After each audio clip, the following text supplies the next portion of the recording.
que hoje a gente sabe que também, tipo, entendeu? A gente tem um conhecimento muito mais aprofundado de aspectos sociais e biológicos que aquela galera tinha. Então, para eles, assim, não é que eles condenavam, talvez, a homossexualidade. O problema era ser um homossexual passivo, porque isso era sinônimo digamos, de submissão, entendeu?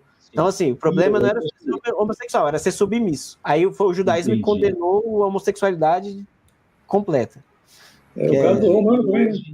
O Romano também era assim, se o cara era ativo, tudo bem, tranquilo. Condenava o passivo. Exato. A questão da pederastia. Sim. Hoje em dia ainda existe uma discriminação dentro do próprio meio, dentro do próprio público LGBTQIA+, que discriminam o homossexual que é afeminado. O cara ele quer mostrar que ele é mais machão, não, não, eu sou ativo. Mas do próprio parede, sabe-se que entendi. Tá explicado de onde vem. Sim. Mas existem várias coisas ali que são bem bizarras na Bíblia. E uma das coisas que mais me chamou a atenção, que ela vai se relacionar com a coisa do sacrifício só no aspecto do medo, né? Que eles tentam citar ali o sacrifício ali, como o Wagner comentou, aquele povo que queimava pessoas na fogueira e assim por diante e tal. Esse aspecto do medo é ressaltado ali numa punição em Deuteronômio, e eu acho que em outras partes da Bíblia também fala ali sobre a punição para aqueles que desobedecessem Deus, né? E você vai comer até a carne dos seus próprios filhos. O cerco que vão implementar contra você será tão cruel, tão devastador, que você não vai ter nada para comer. E aí, até o homem mais gentil, ele não dividirá um pedaço do seu filho que estiver comendo com o seu irmão, com a sua esposa, com o seu outro filho. Cara, é um negócio assim, são citações que são ou são esquecidas ou são normalizadas, e não, sinceramente, quando eu fui ler essas coisas... Sim. O que eu comendo? É o canibalismo ou é canibalismo? Entendi que é citado aqui como canibalismo mesmo. Comer mesmo. Entendeu? Exato. Tem até uma parte lá que a mulher parece que chega num acordo com a outra. E aí ela fala, vamos matar os nossos filhos aqui e vamos comer. Só que aí tu vai dividir aqui o teu filho comigo e eu vou dividir o meu com você. E aí a outra vai lá aí ela vai lá e mata o filho dela e elas comem. Ela é a primeira. E depois a outra esconde o filho, não quer matar. E ela ficou chateada. Sabe? Umas coisas assim, bizarras demais. Só que... Não, só uma parte rapidinho, mas no caso que você está comentando ali foi no contexto de guerra. Né? A cidade estava cercada ali, o pessoal estava morrendo de fome. Né? Então foi um canibalismo ali, tipo, não tinha muita opção, ele comia ou morria. Né? Não que o canibalismo era permitido. Ali foi um caso extremo que aconteceu. Né? Eu só acho assim, uma coisa bizarra ser tratado como uma coisa comum, sabe? Como um castigo de Deus. Um castigo de Deus, né? Isso, o castigo de Deus. Aqui, ó. Deuteronômio, deixa eu ver aqui, é o 28. 28, no versículo 53 ao 55. Tá aqui. Por causa do sofrimento que o seu inimigo lhes infringirá durante o cerco, vocês comerão o fruto do seu próprio ventre, a carne dos seus próprios filhos, que o Senhor, o seu Deus, lhes deu. Além do mesmo... Aqui, ó, até o mesmo homem mais gentil e educado entre vocês não terá compaixão do seu irmão. da sua mulher que ama e dos filhos que sobreviverem, de modo que não dará nenhum pedaço a eles, de nenhum dos seus filhos que estiver comendo. Cara, olha só que bizarro. Tratar isso aqui como normalizado, um negócio... Não dá, cara, não dá. Eu fui cara, lendo isso e foi me embrulhando o estômago. Você notou que quando você leu, os filhos que Deus te deu? Isso. Os filhos, então. O que acontece? Quando, no contexto lá daquele povo semítico ali, o que acontece? Os filhos, eles as eram... carnes dos filhos dos filhos e filhas que o Senhor, o seu Deus, lhes deu. Então, o que eles acreditavam? Que os filhos, eles eram bênçãos de Deus, certo? Como você pode ver aí, quando a pessoa tinha filho, era Deus que dava os filhos, né? Então, quando um povo invadia um outro povo, o que eles faziam? Eles matavam as crianças, né? Por quê? Porque eles estavam acabando com as bênçãos, né, do Deus daquele povo, entendeu? E era uma forma de humilhar aquele Deus, você entende? Sim. O Deus de Israel, quando ele manda entrar em outra terra e matar as crianças, no caso, é uma forma de você humilhar o outro Deus também, porque são dádivas de Deus, entendeu? Caraca. Eu botei para compartilhar aí, Rodrigo, é só a capa aí desse livro. É um livro que eu gosto bastante e que mostra esses paralelos entre o que está no Antigo Testamento e o que está em textos de outros povos ali da região. Então, aí que tem, por exemplo, o que eu falei agora aqui para o Nicolai do Código Assírio, tem o Código de Hammurabi, tem as histórias da criação, né, que são paralelos com a Bíblia. E, cara, aí quando você vê um material desse, aí você entende, é absurdo? Mas é, tipo assim, é contemporâneo, sabe? O que aquela galera vivenciava ali no dia a dia, né? E se eles copiaram a legislação, mitos de criação, mitos de dilúvio, enchente, seja lá porra que for, então por que eles não iam pensar igual os caras pensavam também naquela barbárie, sabe? Tipo assim, aí você vê que a Bíblia realmente é uma coisa escrita por homens, né? Você assimila mais essa questão naturalista da escrita bíblica. Pô, os caras estão escrevendo como gente da época deles, entendeu? Convivendo ali com outros povos, com barbárie, com o povo matando criança e o escambau, que nem o Neil Day falou, seja para humilhar outro Deus, ou seja para extirpar a população também daquela terra, né? Mas é isso, assim, sabe? Recomendo que a galera quiser saber mais, esse livro é sensacional. Era a cultura de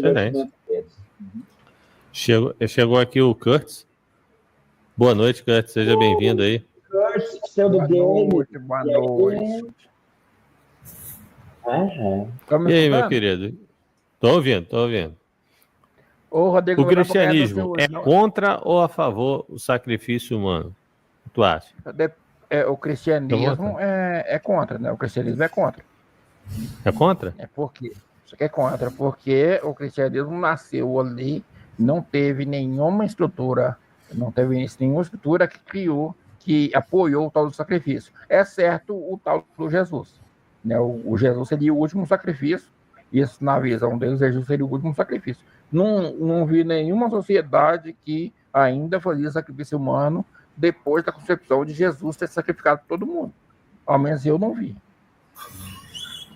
Se tiver acontecido, eu não vi, então... Aí eu admito que eu estou errado.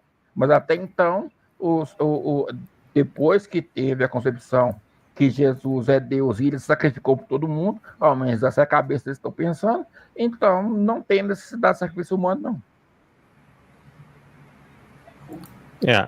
Como a gente estava comentando aqui, parece ser um desligamento das práticas de culturas antigas que vinham ocorrendo, e aí eles fazem um sacrifício que na realidade não é bem um sacrifício, né? Não é bem um sacrifício. E aí, imagina só, você é Deus.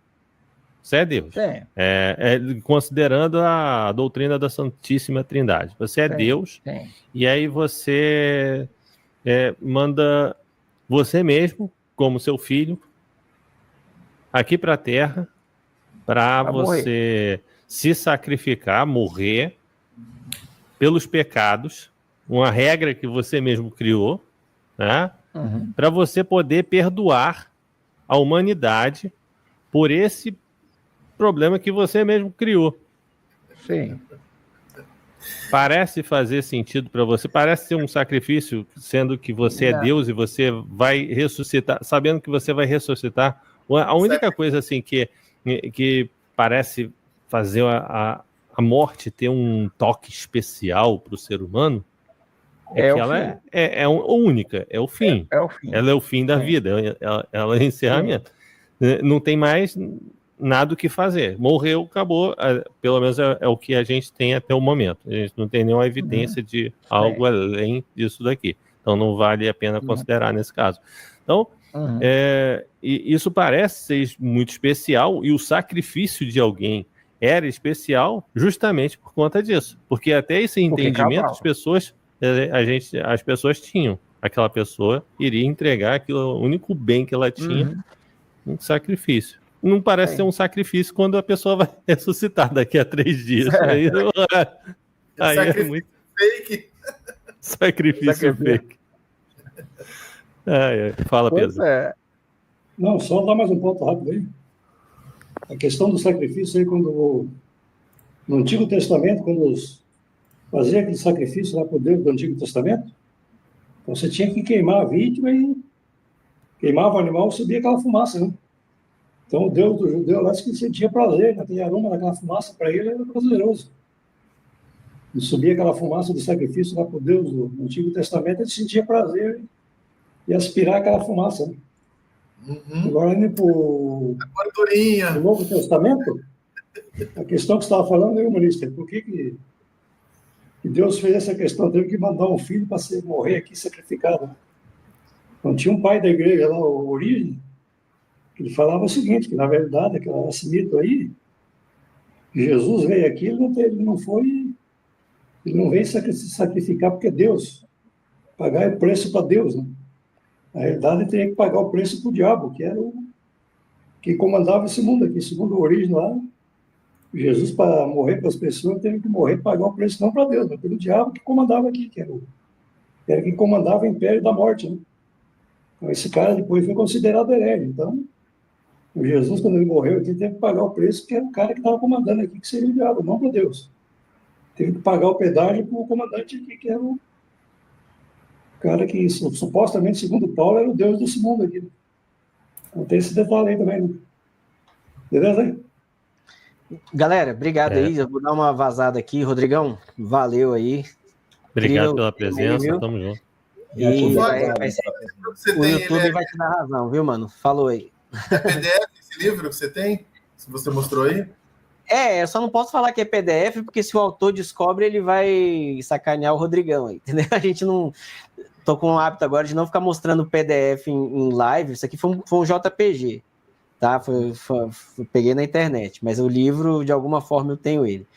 Então, é isso aí. A gente pode ir conversando no grupo. Falou, pessoal. Excelente noite para todo mundo. Abraço aí. Ótima noite. Valeu, Wagner. Obrigado pela presença. Tamo junto, galera.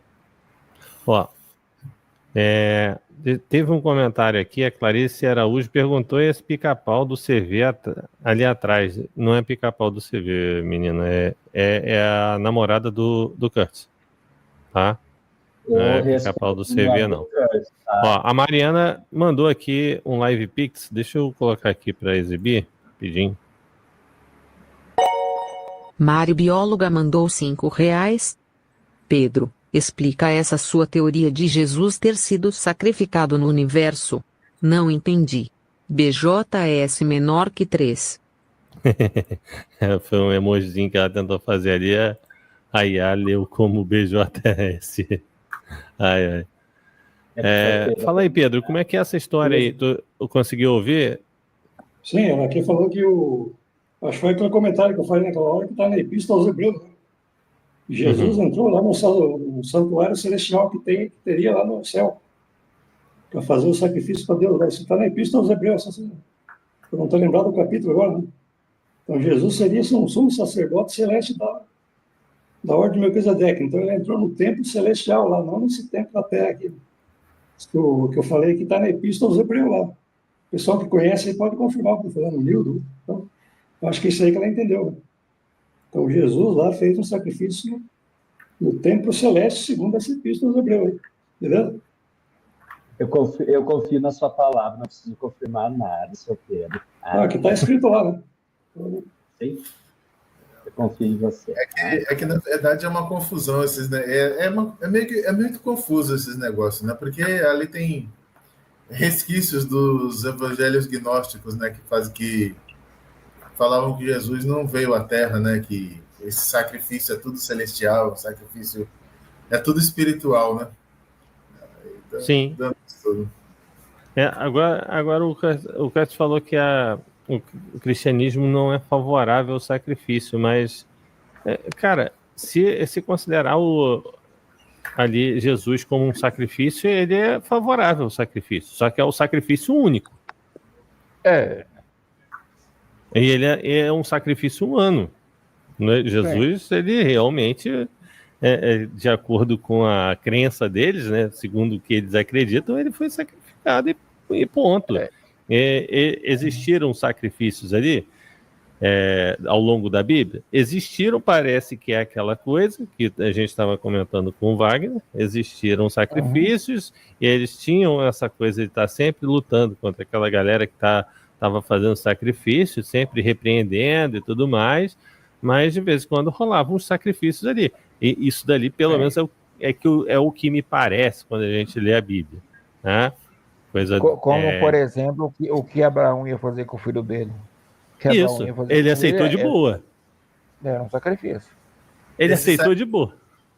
Esse sacrifício ele é muito fake, né, cara? Porque, assim, ele veio para tirar os pecados, né? As pessoas continuam com o pecado. As pessoas continuam com o pecado. Eu prefiro o sacrifício dos Maia, que eles sacrificavam para o sol nascer todos os dias. Olha lá, o sol nasce todo dia. Aí já pararam de sacrificar e continua nascendo, né? Pois é. Se as pessoas não tivessem pecado mais, ninguém morria, né? Lá o Paulo falou, o salário do pecado é a morte. Então as pessoas morrem justamente por causa do pecado. O pagamento do pecado, segundo Paulo, é a morte. E as pessoas continuam morrendo e vão continuar morrendo. O que é pecado? É espiritual. Né? O que é pecado? Que eu não... Vamos pecar, então. Vamos continuar pecando. Gostoso. O que, Cássio?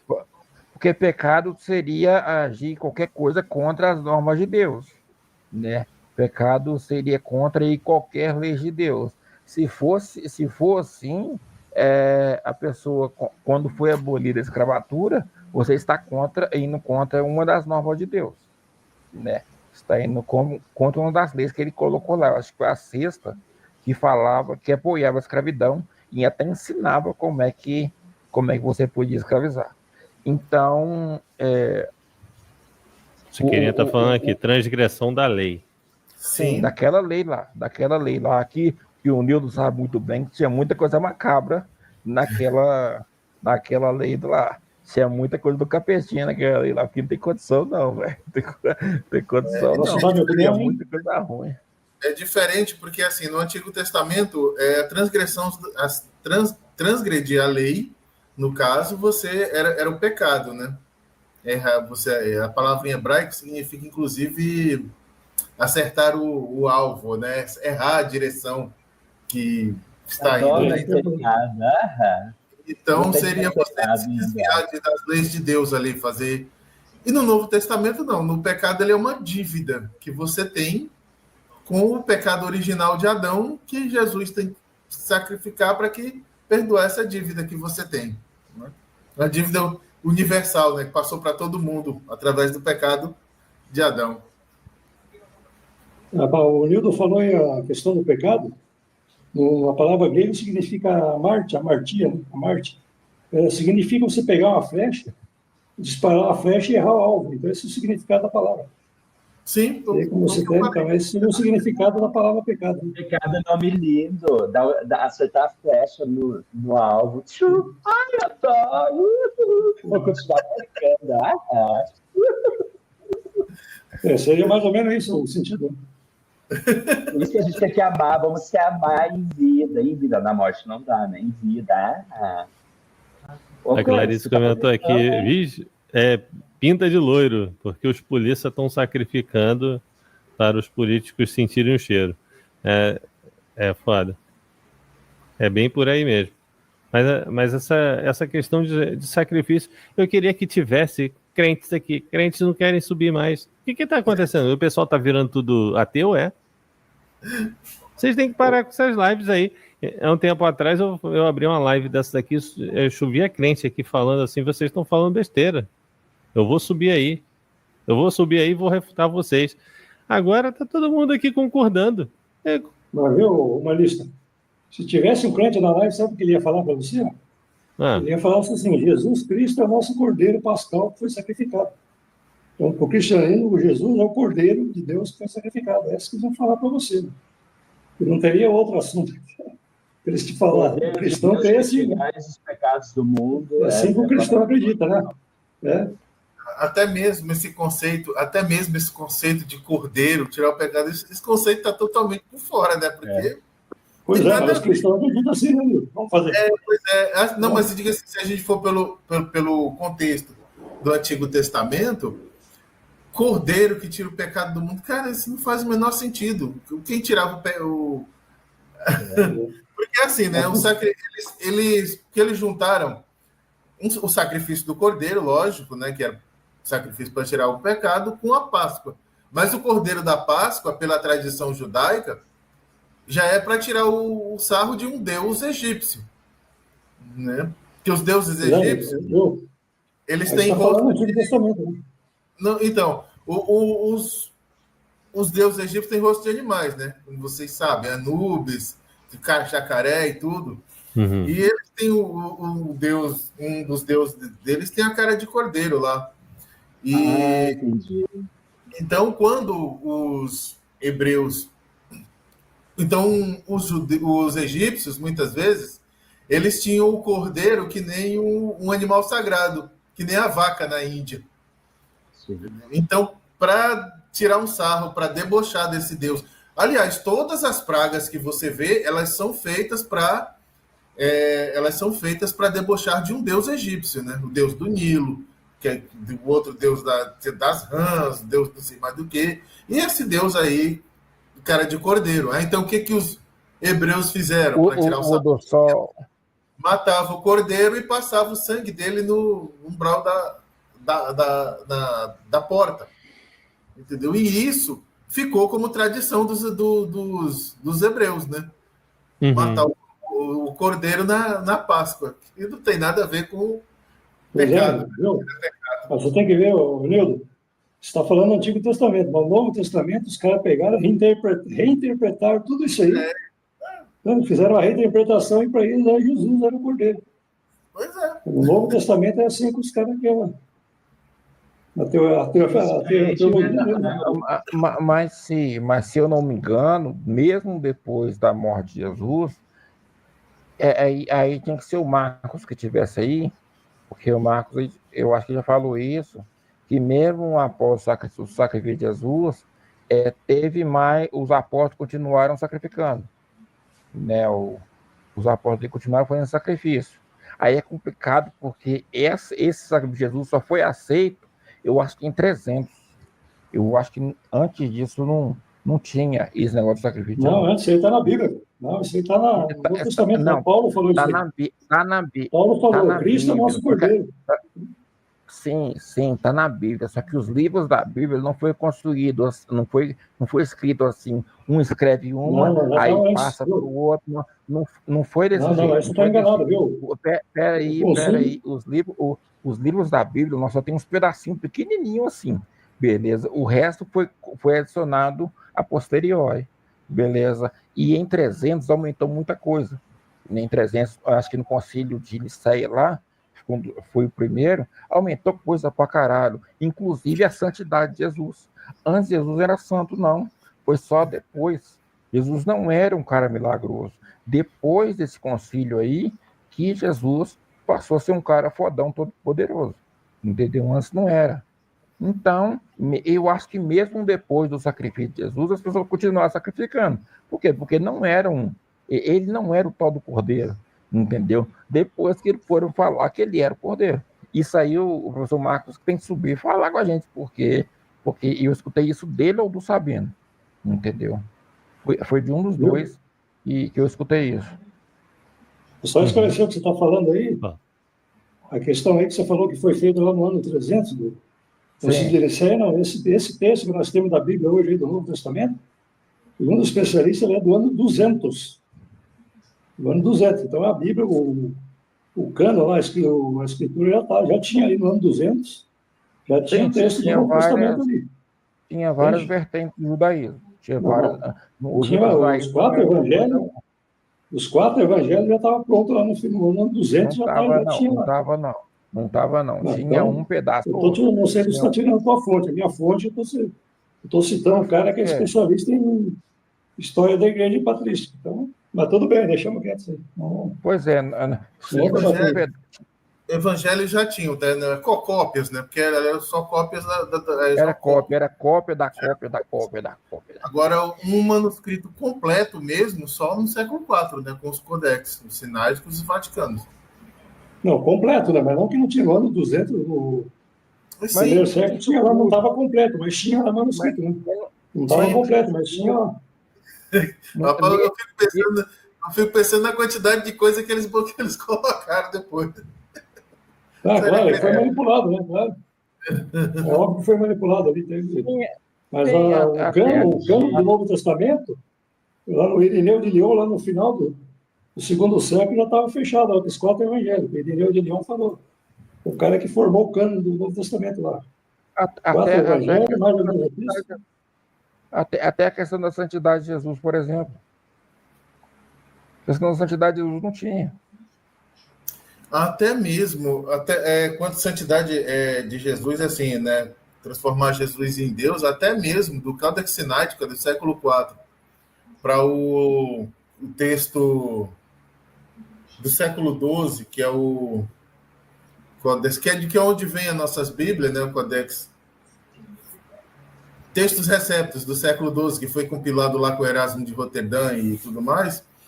Já tu vai ver ali mais ou menos uns 3.400 divergências e coisas acrescentadas e coisas diferentes do texto do século IV. Imagina. Não, eu concordo com você, mas você dizer que foi feito tudo no século IV? Aí não, né, cara? Especialista, foi feito, você acha que foi o cano do Novo Testamento foi feito no século IV, então não tinha, antes não tinha os escritos? Não, os escritos tinham sim, tinha os escritos. Tinha. É o que eu estou falando, então o cano já tinha. Então, quando os caras foram lá em Nicéia, eles já tinham o cano já tinha, eles só fizeram lá e só sancionaram aquilo ali que estava. O cano não tinha, porque era assim, ele tinha várias igrejas e cada uma tinha os seus livros lá, cada uma. Sim. Era meio que uma confusão. Eu concordo com você. Mas não quer dizer que não existiu o livro. O Corte está falando aí que o livro foi criado no ano 300. Já tinha os livros antes. Mas os livros já estavam circulando bem antes ainda. A gente só não sabia. Assim, pelas cópias que a gente tem, é meio confuso, né? Por exemplo, aquela passagem da mulher adúltera mesmo. Aquela passagem tem cópia que claro. É claro que teve por interpolação posterior, né? Tem cópia que está no livro de Atos. Atos ou Lucas, eu não lembro agora. Aí eles ficam modificando, entendeu? Tira a passagem. Não, essa daqui não cabe aqui, vamos colocar ali. Entendeu? Tem coisas desse tipo, né? Nas cópias. Né? O primeiro cara a citar o 4 evangelhos definitivos, né? Foi o Irineu de Lyon. Né? Sim. Ele falou, a partir de agora são 4 evangelhos. O Irineu de Lyon está lá no final do segundo século. E antes de Irineu de Lyon tinha o Justino Mártir. Falou lá que tinha a memória do apóstolo. As cópias que eles tinham é as mesmas cópias dos Codex Sinaiticus. Sim, eu não sei, não tinha cópia. Eu concordo com você. Lá no final do segundo século já estava pronto os livros lá. Isso que eu estou tentando te falar.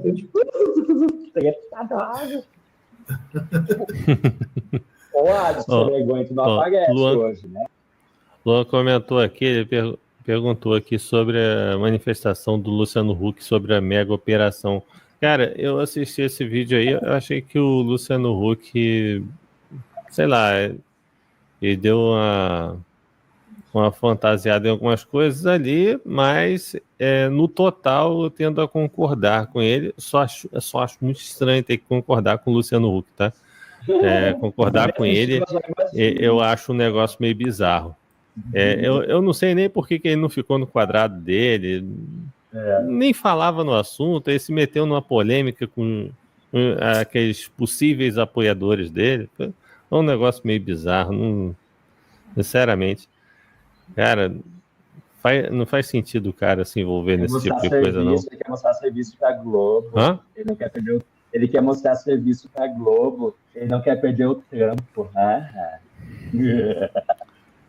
Mas sinceramente a Globo tá apoiando a operação, então faz. ela tá apoiando, ela tá contra aquela visão dele. Entendi. Eu não assisti, mas eu já não gosto dele, não curto ele. Entendi. Eu fiquei imaginando ele falando bobagem. Só porque ele gosta de humilhar pobre, né? Hã? Só porque ele gosta de humilhar pobre, você não gosta dele. Não, ele é chato mesmo. Ele é chato. Pobre família, eu não gosto dele. Eu já não gostava da forma como ele apresenta. Eu já não acho ele um grande apresentador. Mas que assim, eu não tenho problema nenhum em reconhecer a capacidade das pessoas, mesmo discordando delas. Por exemplo, o Eric Clapton é anti-vax. E eu acho as músicas do Eric Clapton maravilhosas. São top, né? Só que o cara é anti-vax. A opinião dele sobre ciência é uma merda. Agora, a produção artística dele é fantástica. A Clarice comentou aqui: a vida eterna, corpo incorruptível. Como vocês acreditam que se dará isso? Vida eterna, eu não acredito em vida eterna. Celestes. Também não. Aqui existe uma construção bíblica ou linha teológica que afirma que após o julgamento dos últimos tempos, nós voltaremos novamente em uma nova terra, em um novo céus. E a partir desse contexto de voltar à nova terra e novos céus, que receberemos corpos incorruptos. Seremos Isso é da corpos sem Marvel. doenças, sem flagelos ou coisas do gênero. Isso aí a Bíblia tirou da Marvel. Mas isso aí é uma outra abordagem, isso é uma abordagem muitas vezes defendida pelos tomistas, tá? Isso aí não é muito escrito, definido na Bíblia como vai ser, não. Quem define isso muito é uma parte das escolas tomistas que tem por aí. Sabe o que eu acho engraçado nessa história de incorruptíveis? É que tem algumas... eu não sei qual uma versão bíblica que eu li que diz que seremos semelhantes aos anjos, né? Incorruptíveis. Pera aí. Os anjos são incorruptíveis e aqueles lá do começo. Não, aquilo lá eu achei isso uma regra, pô. E uma terça parte. Entendeu, Rodrigo? Entendeu, Rodrigo? Não, qual é esses anjos do começo? O Lúcifer e os outros lá. A galera que foi. Seremos, quando a pessoa recebeu o corpo incorruptível, você então vai eu perguntei os de lá. Calma aí, Nicolai. E os de lá, pô, não foram corruptíveis? A gente vai correr o mesmo risco? Sim. Fala, Nicolai. Desculpa, me emocionei. Eu fiz amor 3 vezes. Não, tranquilo. Nildo, eu te conheço das antigas. Rapidinho. Pode falar. Ô, Nildo, eu te conheço de outros canais de antigamente, né? Você está mais maduro e mais bonito, com todo respeito. Verdade? Cabelinho grisalho, grisalho. O Nildo, eu já vi o Nildo já. Eu prefiro que o diabo me chame. Chama aí com os espetinhos lá. Deu. Não, eu pensei até que essa coisa do corpo incorruptível fosse aquela coisa da Igreja Católica, né? A Igreja Católica tem muito essa questão aí dos corpos incorruptíveis e tudo mais, que eles têm uma técnica assim, meio, na minha opinião, meio estranha para detectar um corpo incorruptível ou então um milagre, né? Que Não, é simplesmente quando você vai tentando encontrar alguma explicação natural provável para aquilo dali. Se você não encontra uma explicação natural provável para aquilo dali, é sinal de que aquilo dali é um milagre. Pronto, acabou, fim de história. Não se mexe mais nisso. Depois que canonizou, ele já considerou aquilo dali como milagre, já era. Não precisa mais pesquisar porra nenhuma. Nem que se tiver técnicas novas capazes de investigar aquilo dali que antes não dava para investigar. Fala, Samuel. É porque o conceito de incorruptibilidade aí está relacionado à questão da beatificação, do processo de santificação do indivíduo. Se revela nele uma disposição onde o corpo dele era plenamente voltado à grandeza de Cristo, que Deus resolveu selecioná-lo como boneco de cera para perpetuar a sua imagem. Paganismo, tá? Como exemplo para a humanidade seguir. Tá? É paganismo. A mesma coisa que fizeram com o Lenin. Tem mais cera lá do que o corpo do Lenin, né? Lá no sarcófago de Lenin, em Moscou, na Praça da Vitória, né? Praça da Vitória? Acho que é a Praça da Vitória. E no final das contas, não adianta de nada. Falar sobre isso, incorruptibilidade dos santos, hoje falar de, sei lá, mano, de Anunnaki, tá ligado? Que tá mais do que claro que a coisa não aconteceu, mas precisa ser vigorado e revivido o mito de que essas coisas aconteceram para que se perpetue a ideia da Igreja Católica ser a guardiã da sacralidade. É que nem o sangue de Lanciano que se liquidifica, que se liquidificou na mão do Papa Francisco, o sangue de São alguma coisa. O milagre de Lanciano lá, que o corpo de Cristo se tornou sangue, piriri, porora, mano. Minimamente. A minha família, cara, acredita nisso assim, ó. Realmente. Né, todo mundo é católico, né? Eu sou de família católica, então o pessoal, são filhos, cara, acredito. Fiquem longe de católicos, cara. Se vocês querem viver uma vida de salubridade mental, fiquem longe de católicos. É isso. Até que os meus são bons, até que os da minha família são legais, entendeu? Os católicos que eu conheço são bem tranquilos, assim. Os católicos que eu conheço pessoalmente são mais tranquilos do que os evangélicos neopentecostais. Para mim, os neopentecostais são assim, o supra-sumo da loucura. Aqui no Rio de Janeiro parece ser assim. Principalmente aquela galera que é de CCB, da TJ, né? E os neopentecostais mesmo ali, que são muito fora da casinha. Eu acho que o Pedro queria comentar, depois o Nicolai. Pedro tinha levantado a mão ali. Fala, Pedro. Não, é só um comentário rápido aí que o rapaz falou da múmia do Lênin aí, porque ninguém teve coragem até agora de enterrar o corpo do Lênin lá, né? Nem o Putin, nem ninguém, então o cara tá lá em sala, ficar teclando lá. Mas era só esse comentário mesmo. Agradecer o Marista pelo espaço, hein? Eu vou ter que me retirar agora. Valeu, obrigado aí pelo espaço. Boa noite, pessoal. Valeu. Valeu, Pedro. Obrigado aí pela presença. Jogou o podre e saiu correndo ele. Fala, Nicolai. Os meus familiares que me criaram lá em Santo Ângelo, no Rio Grande do Sul, e que depois me escantearam de canto, eram todos católicos daquela era fanática, de 1900, da minha avó, né, de 1920 para trás, né? Uhum. Esses rituais católicos, a maioria vem de paganismo, né? Vem do paganismo. Eu estava lembrando daquele do ex-voto, que é aquele que você põe partes do corpo, leva na igreja. Vocês já viram esse? Tipo assim, Não. Você tem uma doença numa perna, por exemplo. Aí você ficou curado, vamos dizer assim. Aí você leva uma perna lá pro templo do santo que você fez a sua promessa. Aparecida tem muito, cara. Aparecida que você vai ter um lugar que é mão, perna, cabeça, tudo que as pessoas levam, né, para fazer uma réplica. Eu sei disso acho que é no candomblé.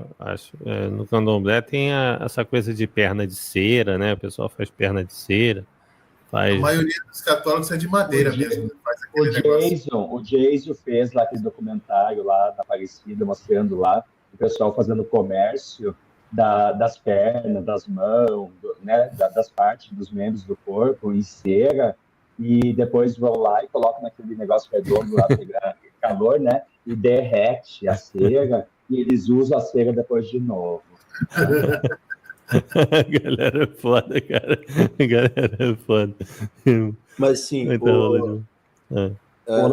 católico, ele é dotado de práticas sectárias bem discretas e que até então não revela nele o que realmente ele pertence. Por exemplo, você vai encontrar dentro do catolicismo alguns tipos de práticas, até mesmo de comunidades que se auto-intitulam comunidades religiosas, de pessoas que não podem se abraçar.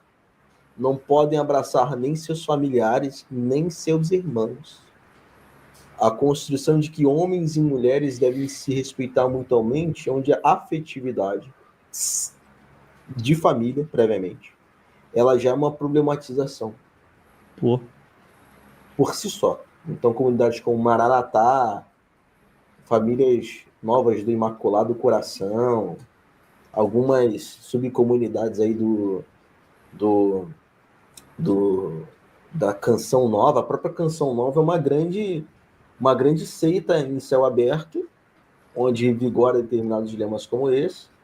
Eles têm um poder gigante, midiático, tem uma força gigantesca dentro do catolicismo, e a disposição cultural dentro da realidade onde eles vivem é sectária. Né? Uma disposição onde, para você entrar, você tem que ser filho de pais casados dentro do catolicismo, você não pode ter vindo de família pagã, seu pai e sua mãe não podem ser separados.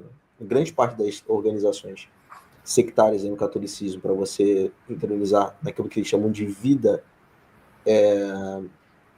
vida em comunidade, uma comunidade santa, precisam ser reforçados por esses tipos de modelos de práticas. E, portanto, os católicos eles sempre aparecem bem discretos, até para não denotarem determinado tipo de situação de causalidade, onde eles possam transbordar essa vivência, no sentido de que só quem vive é quem sabe quem está dentro. Quem está fora... Tem uma reportagem de 2006 do Roberto Cabrini falando sobre alguns tipos de práticas da própria Opus Dei, né?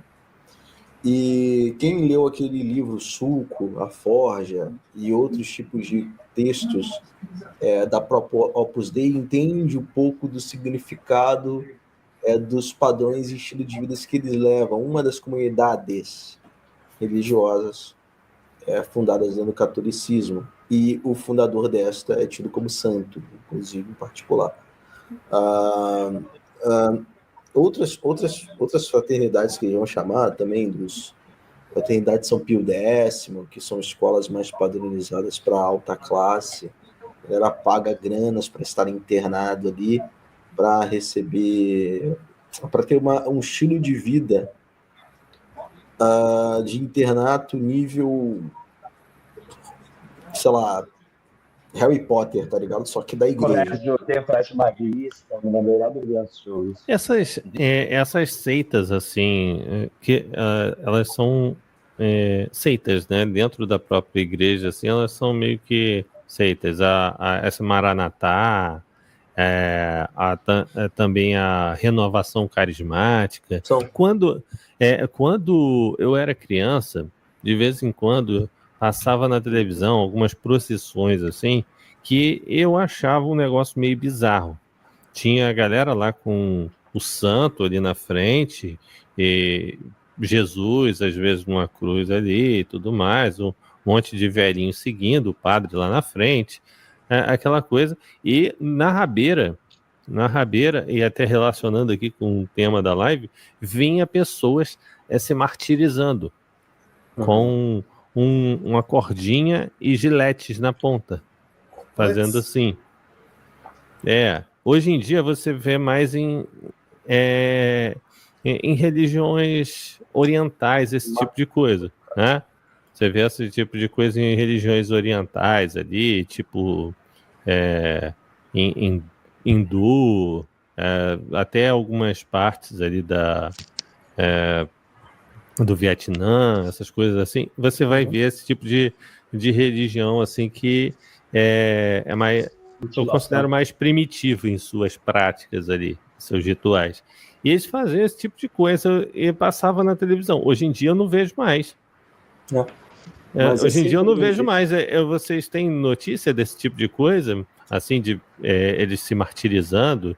Negócio... Mas eu tenho coisas piores. Da Opus Dei, por exemplo. Valeu, Nildo. Obrigado aí pela presença. Falou pessoal do chat. Falou a todos. Tamo junto. Da negócio da Opus Dei, por exemplo, eles ainda fazem uso do tal do cinto de silício, né?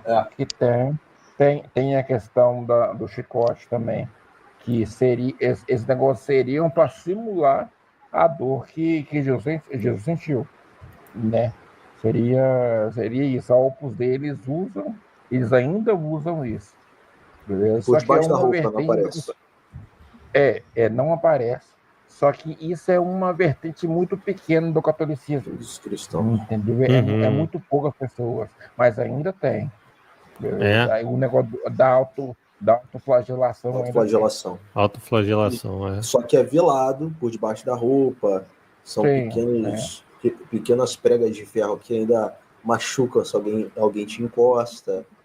Algumas questões nesse sentido. E fica completamente discreto. Primeira coisa que você vai perceber muito do católico é que ele não aceita muitos abraços. Se ele não aceita muito abraço, você pode desconfiar. Porque, além de um regramento religioso, eles levam consigo para uma questão de disposição para pertencimento dessa seita. No final das contas, tem coisas piores, tá, gente? Eu já vi assassinato, já ouvi relatos de assassinato de jovens dentro de famílias que pertenciam a seitas que se declaravam homossexuais. Tá? Só que isso fica em oculto porque geralmente um membro da seita é desembargador. Eita porra. Chegou o Evanildo aí. Fala, Evanildo. Boa noite, seja muito bem-vindo. Boa noite. Evanildo, na mesma animação de sempre, né? Evanildo tá com a animação do caralho. Ele é foda. Eu gosto do Evanildo por causa dessa disposição que ele tem, essa animação. Um cara muito feliz. Imagina. E aí, Evanildo? O cristianismo é contra ou a favor de sacrifícios humanos? Respondendo a pergunta da live, que essa pergunta aí já ficou lá mais no início da live, mas como você chegou agora, ainda não comentou sobre o assunto, fique à vontade. Bom, hoje não sei se dizer, na verdade, se hoje ainda existe. Talvez no passado pode até ter existido em alguns povos antigos e tal, mas hoje talvez também exista, não sei, em alguns cultos que também, não sei se faz parte do cristianismo, mas provavelmente ocultado em algum lugar, talvez possa ser que exista sim, mas eu não tenho certeza, não sei dizer, mas antigamente talvez sim. Sim. Chegou o Alisson aí também. Boa noite, meu querido. Seja muito bem-vindo. Excepcional noite, meus queridos. A galera do chat é excepcional noite. Essa vergonha, né, Alisson? Tu deveria ter subido já se tu passou aqui, não, velho, nessa fadinha. Não, cara, e pois é, cara. E aí pegou uma treta lá no polígrafo lá, cara, que tomou meu tempo todo aqui. Eu queria subir que o Wagner estava aqui, pô, tava dando aula aí, massa que só tava acompanhando aí, eu queria subir na hora aí. E achei que era clickbait, que é a primeira vez que eu vejo um humanista criar um tema. Não, pô, eu criava tema direto aqui, é que eu não... Já faz muito tempo que eu não faço isso. Faz uns 2 anos já. Faz uns 2 anos mais ou menos. E aí, legal. E aí, o que você acha? O cristianismo é contra ou a favor de sacrifícios humanos? Cara, a gente tem que definir o que é aquilo que nós estamos chamando de cristianismo, né? O cristianismo, para mim, ele está imbuído dentro de um sistema instrumentalizado de uma religião. E aí, se a gente vê a questão de sacrifício durante a história da religião, né, que desenvolve a questão do cristianismo, a gente vai ver, sim, algumas atrocidades em nome de Deus, né? E não é os textos de Davi, né? São as questões aí de elemento histórico. Mas eu percebi que vocês estavam trazendo aí uma temática dentro da premissa aí, do contexto, né, bíblico em si, não é isso? Sim. Sim. E aí, dentro desse contexto bíblico, a gente tem alguns casos interessantes, né, de se analisar. É aquilo que acontece com a questão de Abraão, né, a qual Deus está pedindo ali, e aí se torna ali uma simbologia, né, para dentro do povo judaico e, consequentemente, para dentro do povo cristão posteriormente. E aí a gente tem o caso de Jefté, né, que é o caso emblemático de um sacrifício divino, né. Temos o caso de Davi, né, com a família dos parentes de Jonathan, de Saul, né. Ele faz um acordo lá com o pessoal que pede a vingança, né, por Saul ter matado o pessoal lá da tribo deles, pede a Davi para matar os descendentes de Saul em sacrifício ao Deus dele, e Davi aceita isso daí. Tá lá na Bíblia, né? Sim. E aí a gente tem, dentro do Novo Testamento, essa premissa, né, do Cordeiro ali, de Jesus sendo esse sacrifício, né, em relação ao sacrifício de Deus. E aí essa prerrogativa, como é que isso adentrem dentro do cristianismo em si, né? Logicamente, a religião cristã, ela não faz, né, esse tipo de rituais de sacrifício humano diretamente, né, não faz parte da premissa ali do dogma nem nada, mas a história, né, que é trazida em guerras e em paralelamente à questão instrumentalizada que o cristianismo como religião trouxe, nós temos sim algumas matanças aí, né, quando o cristianismo se acende dentro de uma questão política, né, dentro de um instrumento político. E aí a gente analisa isso aí também, né, em guerras e cruzadas, queimadas, né, e etc e tal. Sim. Nossos índios aqui sofreu, né. Tem um livro muito bom, cara, da editora Vozes, é uma coleção de 3 volumes, né, a história da Igreja do Brasil, né. E aí é pancada esse livro. O primeiro volume é justamente o período colonial, né? Cara, os documentos que o cara levantou, assim, é crucial o número de indígenas, né? Como era feito todo o processo de cristianização no período colonial, e é massacrante, né? A gente teve atrocidades aqui tão grandes que alguns jesuítas se revoltaram contra a própria igreja para defender índio, né, aqui, para não deixar índio morrer, porque a atrocidade era feia aqui. Aqui era foda mesmo. Mas assim, a figura principal do cristianismo é Jesus. E é literalmente dado como um sacrifício humano. E aí, como é que algumas pessoas defenderam aqui... Sacrifício meio picaretagem, né? Sacrifício meio picaretagem, mas ainda sacrifício. Na verdade, não existe sacrifício de Jesus na história do cristianismo, né? O que existe é ressignificação da morte de Jesus como sacrifício. Na verdade, Jesus não foi sacrificado, Jesus foi entregue pelo seu próprio amiguinho, né? E eu foda, porque a bomba estoura pro lado dele, e eu faria também a mesma coisa, mas enfim. a história que eles tentam narrar ali é de que Jesus, ele é Deus, ele veio à Terra como seu próprio filho para poder ser sacrificado para salvar a gente dos pecados. E aí eu estava até brincando aqui com a galera, eu estava até falando aqui, olha só, imagina só que você é Deus, aí você vem à Terra como seu filho para se sacrificar, para salvar toda a humanidade de uma coisa, de uma regra que você mesmo criou, né? Para você mesmo perdoar a humanidade com esse sacrifício, sendo que o sacrifício não é exatamente um sacrifício, porque você vai ressuscitar daqui a 3 dias. Realmente não existe lógica nas coisas feitas por Deus. Alisson, como é que tu explicaria uma coisa assim? Eu gosto muito da leitura, né, do Bart Ehrman nessa questão e do próprio Tillich, né, do Paul Tillich. Eles trazem uma premissa bem interessante, como o pensamento cristão foi sendo construído ao longo dos tempos, né? Então, a gente vê uma questão nas cartas paulinas, que Jesus, ele entra dentro de uma questão de exaltação, né? Há um processo de divinização de Jesus nos escritos, né? Que se perpassa que Jesus ali, ele se apresenta como filho do homem, né? Não como Deus diretamente. Aí vem a escola joanina, a comunidade joanina, que é o Evangelho e as epístolas, as cartas ali de 1ª, 2ª e 3ª João. Ela é uma comunidade que está criando, né? Está gerando, ao longo de 60 anos, né?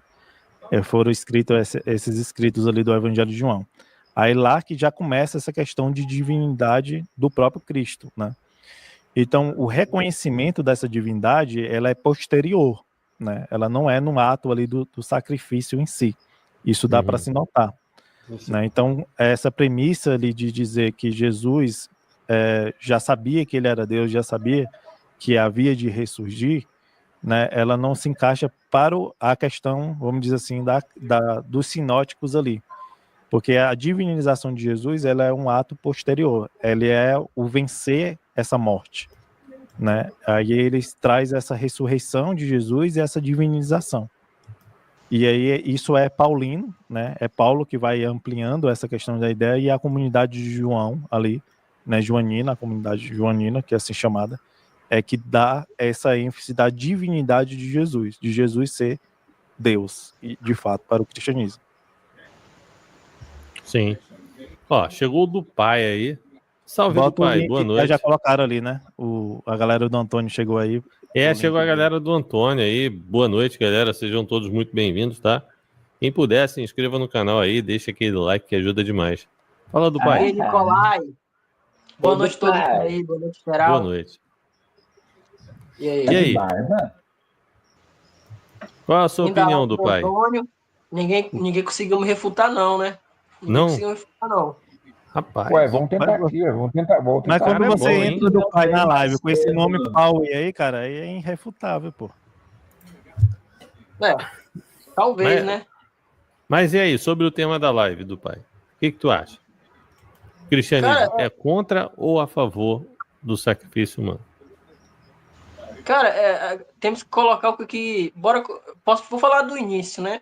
O cristianismo, né? Eu tava até lendo a Bíblia aqui agorinha. Eita, a Bíblia tem um leão ali, ó. Ah, moleque. A Bíblia dele tem um leão lá. Do pai. Mas esse leão da tribo de Judá aí é do Antigo Testamento, do pai. Como é que fica isso aí? Não, eu só achei bonito. Tinha um cordeiro e uma cruz também, mas eu escolhi o leão, achei mais legal. Sem significado, não tem? Ah, não é o leão da tribo de Judá, não, esse daí? Não, pra mim não, né? Mas eu acho que pra quem botou aqui é. Agora, respondendo o tema aí, humanista, é o seguinte, cara. No princípio, teve ali aquela oferenda, né? Aquele sacrifício, né? Um deu frutos, né? E o outro deu a carne, né? Seguinte, um Deus aceitou, o outro não. Eu te falo, né? Nessa época que o homem ali já estava plantando, colhendo, tendo os animais ali já para comer, coisa do pecado, né? O pecado desvirtuou tudo. E é engraçado que justamente entra o Deus aí. Começa daí em diante, em geração, começa aí. O sacrifício, depois pedir o dízimo, depois cria o sacerdote, os seus templos, aquela ideia todinha que todo mundo já conhece. Aí veio o Messias, né? Eu gosto dele, eu amo ele, o Messias, porque é um cara que veio debatendo contra o sistema religioso da época todinha. Para quem não sabe,